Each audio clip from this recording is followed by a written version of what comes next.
Hey everybody, KC here. So today is Columbus Day, and I think I may have told this story before on Morning Newsbeat, but it's been some time and we get new readers all the time. So I'm going to share it with you again because I think it's a really interesting story that's highly relevant to business. So I think we can all agree that Christopher Columbus is a complicated historical figure, to say the least. Now, when Mrs. Content Guy was earlier in her teaching career, and I should tell you that she spent more than a dozen years as a banker and a stockbroker. Then she stayed home with the kids for 10 years, loved going into the classroom to help. So she went back, got her master's in education, and then taught for 20 years before retiring.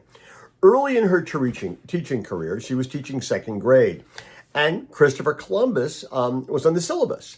So that she had lots of books that were suitable for second graders about Christopher Columbus, explaining that his career, everything he'd done, some of them were positive and some of them were negative. And one of the things she said to her second graders were, listen, I want you to write me a paragraph or two. And granted, these are second graders.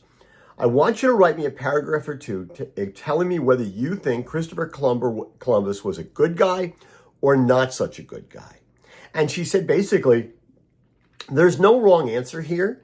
I just want to know that you understand the facts about Christopher Columbus and that you're able to defend whatever conclusion it is that you reach. And let's be clear. This is kind of higher level thinking for second graders, but this is what's her specialty. She liked to get her students to think, and her feeling was always, you're never too young to start to think about things that way.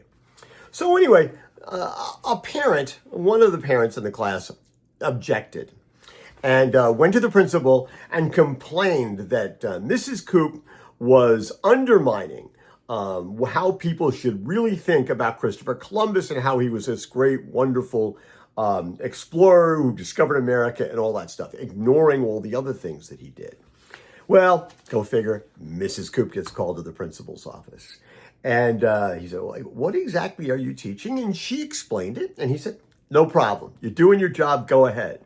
Now, let's be clear. This is like 25 years ago. I'm not sure that it would go quite the same way in the current climate, but that's how it worked out then.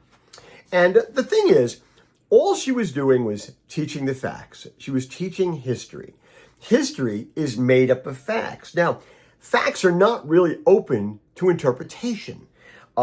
You can consider context, you can draw conclusions once you've examined the facts, but there's no real way to challenge the facts.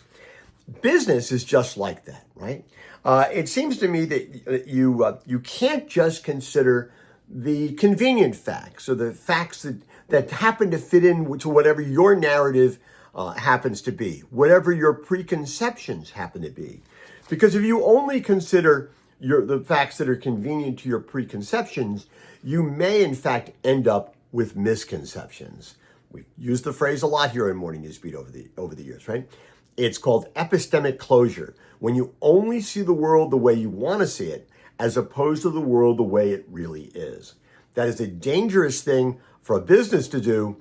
Quite frankly, it's even dangerous for second graders to do, and even the parents of second graders. Anyway, that's what's on my mind. And as always, I want to hear what's on your mind.